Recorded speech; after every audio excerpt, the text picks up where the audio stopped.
দীঘা বাঙালির সবচেয়ে জনপ্রিয় সমুদ্র সৈকত। এতদিন বাঙালি দীঘায় যেত শুধু সমুদ্র সৈকতের টানে, কিন্তু এবার থেকে দীঘা পর্যটনের মুকুটে নতুন পালক দীঘার জগন্নাথ মন্দির। নমস্কার বন্ধুরা, আমি রজত।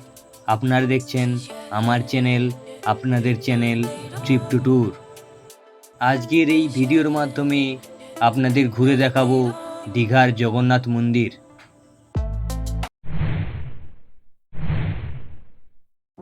চলে এসেছি নবনির্মিত জগন্নাথ মন্দিরের সামনে। দীঘা রেলওয়ে স্টেশনের ঠিক পাশেই তৈরি হয়েছে এই দীঘার জগন্নাথ মন্দিরটি। দর্শনার্থীদের জন্য মন্দিরের মূল গেটও খুলে দেওয়া হয়েছে, তবে সঙ্গে যদি ব্যাগ ও জুতো থাকে তবে আসতে হবে 6 নম্বর গেটের সামনে। এখানেই রয়েছে ডালা আর্কেড। এখানে জুতো ব্যাগ রেখে মন্দিরের ভেতর প্রবেশ করতে হবে।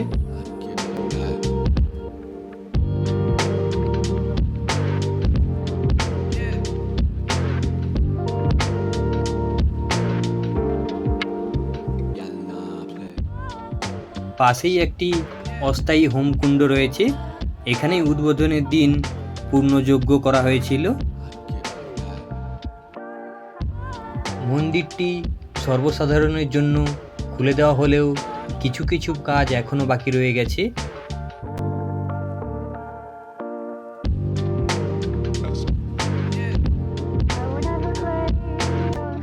মূল গেট দিয়ে প্রবেশ করলে দুদিকে দুটি বিশ্রামের জন্য লাট মন্দির করা রয়েছে। এখানে চার্জিং সকেটেরও ব্যবস্থা রয়েছে। মূল গেট দিয়ে কিছুটা এগোলেই দুদিকে রয়েছে তিনটি 6টি বাতিস্তম্ভ।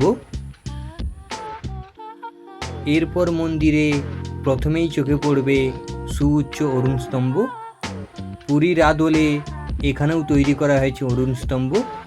এই অরুণ স্তম্ভ পেরিয়েই প্রবেশ করতে হবে মূল মন্দিরে।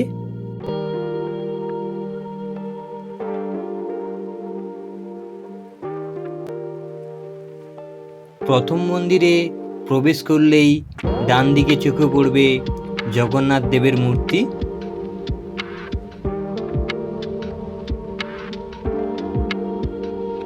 এরপর একটি সুবিশাল মন্দির দালান তৈরি করা হয়েছে এবং এই দালানের দুপাশে রয়েছে দুটি পদ্মপুকুর, যেখানে পদ্ম ও শালুক ফুল ফুটে রয়েছে।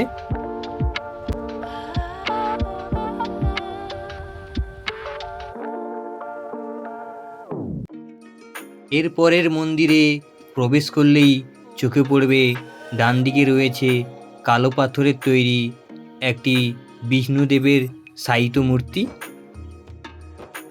মন্দিরের চারপাশে এরকম অনেক ছোট বড় কালো পাথরের দেবদেবীর মূর্তি তৈরি করা হয়েছে। প্রায় 250 কোটি টাকা খরচ করে পুরীর আদলে লাল বেলে পাথর দিয়ে তৈরি এই জগন্নাথ মন্দিরটি এক অনন্য রূপ নিয়েছে, যা নিজে চোখে না দেখলে বিশ্বাসই করা যায় না।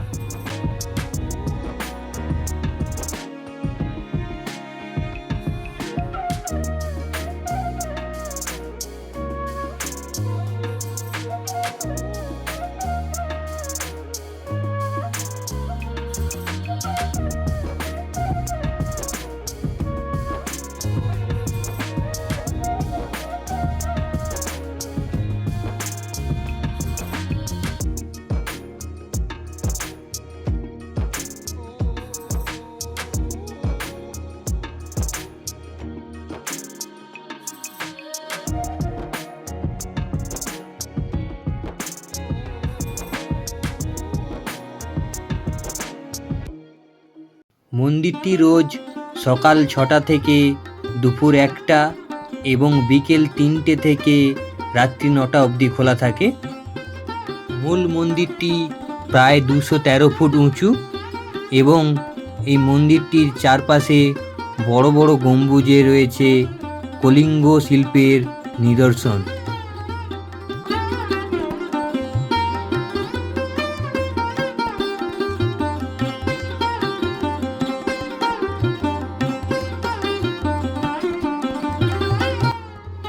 মন্দিরের ভেতরে একটি করে পাথরের এবং একটি করে নিম কাঠের জগন্নাথ, বলরাম ও সুভদ্রার মূর্তি রয়েছে।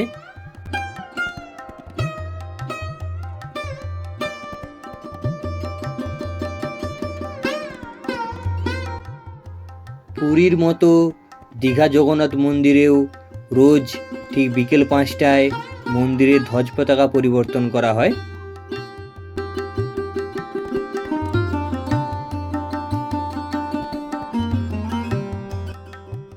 দীঘা জগন্নাথ মন্দিরেই এবছর থেকে শুরু হবে রথযাত্রার অনুষ্ঠান। তাই জগন্নাথ দেব, সুভদ্রা এবং বলরামের জন্য 3টি রথ তৈরি করা হয়েছে।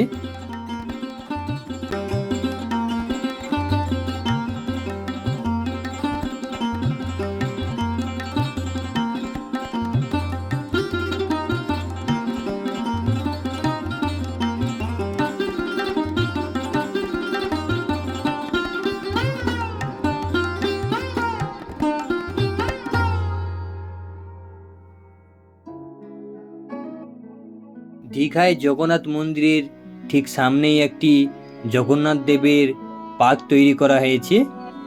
এখানে রাত্রিবেলা এলে অপূর্ব সুন্দর দৃশ্য এবং ফোয়ারা দেখতে পাবেন। সঙ্গে সিমেন্টের কিছু জন্তু জানোয়ারের রেপ্লিকা তৈরি করা হয়েছে।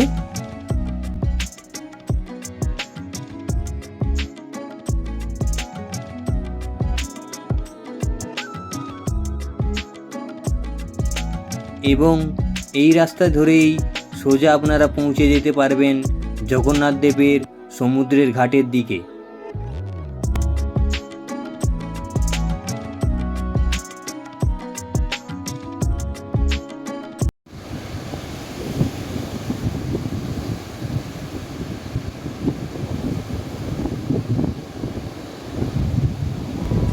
দীঘার জগন্নাথ মন্দির এবং মন্দিরের আশপাশের চত্বরে সুন্দরভাবে চন্দননগরের আলো দিয়ে সাজানো হয়েছে, যা রাতের সময় দেখতে অভাবনীয় সুন্দর দেখায়।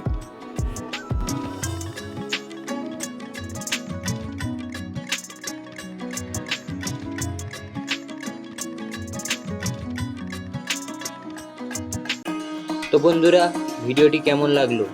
যদি ভালো লেগে থাকে লাইক, শেয়ার, কমেন্ট ও সাবস্ক্রাইব করতে ভুলবেন না।